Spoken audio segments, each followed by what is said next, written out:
Hi, I'm Chris Olson, and this is Driven to Engage. In this video, I want to talk to you about the myth of the 90-day buying cycle. Now, it may not necessarily be a myth, but the way it's been portrayed to us is something that we want to give you a different frame of reference to. So for the last 15, 20 years on the internet, we've heard that there's a 90-day buying cycle to that internet lead that comes into the dealership. And I would say to you that 90-day buying cycle for an internet lead is very similar to the one that comes in as a phone call. And that 90-day buying cycle, 85 days of it have already happened. They've been doing their research. So the difference in the mindset here is that it is a 90-day buying cycle, but it didn't start today when you received the lead. It started 85 days ago when they started going online and doing their research. At this point, now it's go time. Because think about what they've done. They've given a car dealer their name, phone number, email address, the car they want, potentially their trade, maybe their home address, depending on the lead source. We got all this information that they gave to a car dealer. They're not starting this process to start research on the specs on a Toyota Camry. They're reaching out now to car dealers, knowing full well that they're going to be communicated with, but they're in the interview process now. They're interviewing where they're going to go buy the car from. Now, for us, there's also an interview process. We want to make sure that they're the type of customer that appreciates how we go about doing business. Now, you could be the volume dealer that's the low price leader in the market. Hey, God bless you.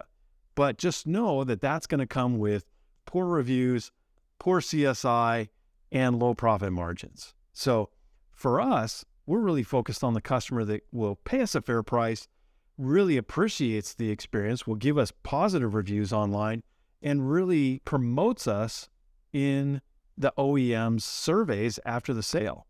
So we really want to take this approach and take the approach of understanding where that customer's coming from. They gave us all that information. Guess what? Now it's go time. And typically what the customer experiences is an under communication rather than over communication.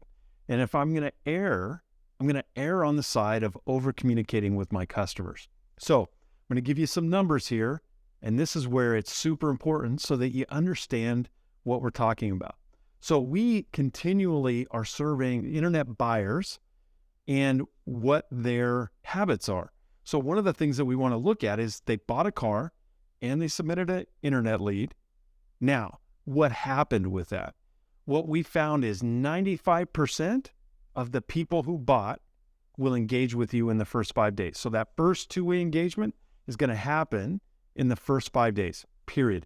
81%, over 80%, time and again, it shows up in the reports that we do, 80% of them are going to engage with you within the first 36 hours, okay? So 95% within the first 5 days, 80% within the first 36 hours, that engagement's going to happen.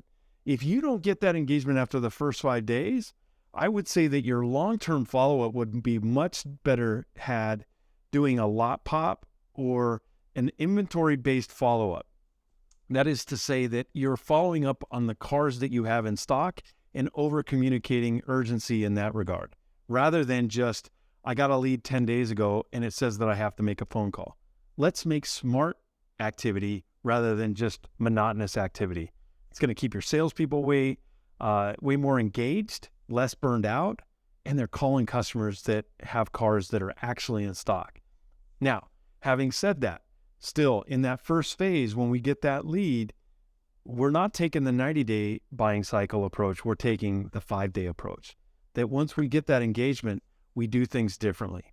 Now, this is going to transition off into a couple other areas and how we engage. So now we talk about how many days it is. Let's talk about what methodologies they use. The number one way that internet buyers engage with the car dealership is on the phone, and it's not even close. Text communication is second. The problem with text is that sometimes they can keep us at arm's length, and our personality doesn't come across as strongly in a text message as it does on the phone call. So even though text we get engagements with, the sooner you can drive that text communication to a phone call, the better. Now, The third one is actually email, and it's not even close. Email engagement only represents 12 to 15% of the engagements that we get from our internet buyers. Why is that? Typically what happens is that once we start that communication in email, we stay on email. And the problem is that customer is in the middle of buying a car, and they're having conversations not just with you, but probably with 3 or 4 other dealers. And when that communication stops, which we've all had that happen, where we've got a great back and forth, it stops suddenly and nothing happens until you get an email back a week later and the customer says that they bought elsewhere. So what I would say to you about email and text is we got to deplatform them, get them over to a phone call. And so the sooner you can earn the right to ask for that phone call, the better. And so that's the myth of the 90-day buying cycle. I don't think that they don't want to talk to us. I think they actually do. We just have to earn the right to have that conversation. So that's the myth of the 90-day buying cycle, and that it's actually 5 days once you get that lead. So there you have it, and we'll see you on the next video.